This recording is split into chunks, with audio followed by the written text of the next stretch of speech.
வணக்கம் நண்பர்களே. தமிழக அரசியல் களத்தில் இன்று பரபரப்பான ஒரு பெரிய திருப்பம் நிகழ்ந்துள்ளது. 3 ஆண்டுகளுக்குப் பிறகு அதிமுகவின் மூத்த தலைவரான பன்னீர்செல்வம் மீண்டும் பொதுக்குழுவில் நுழைந்துள்ளார். இது கட்சியின் உள்ளார்ந்த அரசியலை மாற்றக்கூடியது. பன்னீர்செல்வம் என்பவர் ஜனவரி 14, 1951 அன்று தமிழ்நாட்டில் பிறந்தவர். 1973ஆம் ஆண்டு அதிமுகவில் தனது அரசியல் பயணத்தை தொடங்கி கட்சியின் அடிப்படை தொண்டராக உழைத்து வந்தார். ஜெயலலிதாவின் விசுவாசியாக அவர் படிப்படியாக உயர்ந்து பல்வேறு பொறுப்புகளை வகித்தார். குறிப்பாக 1996இல் பெரியகுளம் நகராட்சி தலைவராக பணியாற்றி உள்ளூர் அரசியலில் தனது திறமையை நிரூபித்தார். அவர் தமிழக முதல்வராக பல முறை பதவி வகித்துள்ளார். பெரும்பாலும் கட்சி நெருக்கடி மற்றும் சட்ட சிக்கல்களின் காலங்களில் பொறுப்பேற்று நிலைத்தன்மை ஏற்படுத்தினார்.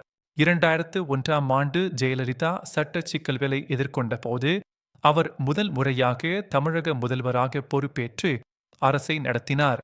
அதேபோல் 2014 முதல் 2015 வரையிலும் 2016இல் ஜெயலலிதா மறைவுக்கு பிறகு மீண்டும் முதல்வராக பணியாற்றி மாநிலத்தை நிர்வகித்தார்.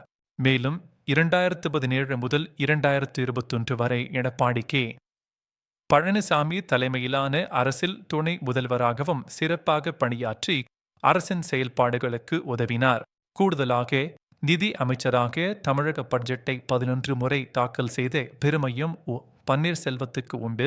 இது அவரது நிதி நிபுணத்துவத்தை வெளிப்படுத்துகிறது. இருப்பினும் பன்னீர்செல்வத்தின் அரசியல் பயணம் சவால்கள் இல்லாமல் இல்லை. கட்சியின் உள்ளார்ந்த மோதல்கள் அவரை பாதித்தன. கட்சிக்குள் ஏற்பட்ட பிளவுகள் மற்றும் அதிகார போராட்டங்கள் அதிகரித்து இறுதியில் அவர் கட்சியிலிருந்து நீக்கப்படும் நிலைக்கு வந்தார். ஜூலை 2022இல் கட்சி விரோத நடவடிக்கைகள் மற்றும் செயல்பாடுகளுக்காக அதிமுகவிலிருந்து பன்னீர்செல்வம் அதிகாரப்பூர்வமாக நீக்கப்பட்டார். இந்த சாதனையின் போதிலும் அவர் தமிழக அரசியலில் தொடர்ந்து தீவிரமாக செயல்பட்டு தனது செல்வாக்கை பேணி வருகிறார். சமீபத்திய நிகழ்வுகள் பன்னீர்செல்வத்தின் அரசியல் உத்தியில் ஒரு பெரிய மாற்றத்தை குறிக்கின்றன. குறிப்பாக கட்சி உள்ளார்ந்த மோதல்கள் அதிகரித்துள்ளன. டிசம்பர் 2025இல் அவர் அதிமுக பொதுச் செயலாளர் எடப்பாடி கே. பழனிசாமியை துரோகி என்று கடுமையாக தாக்கி அவரது அரசியல் பயணத்தை முடிவுக்கு கொண்டுவர என்று அறிவித்தார். அடுத்த சில வாரங்களில் ஒரு சாத்தியமான அரசியல் மறுசீரமைப்பு மற்றும் கூட்டணி மாற்றங்கள் பற்றியும் பன்னீர்செல்வம் சூசகமாக தெரிவித்துள்ளார்.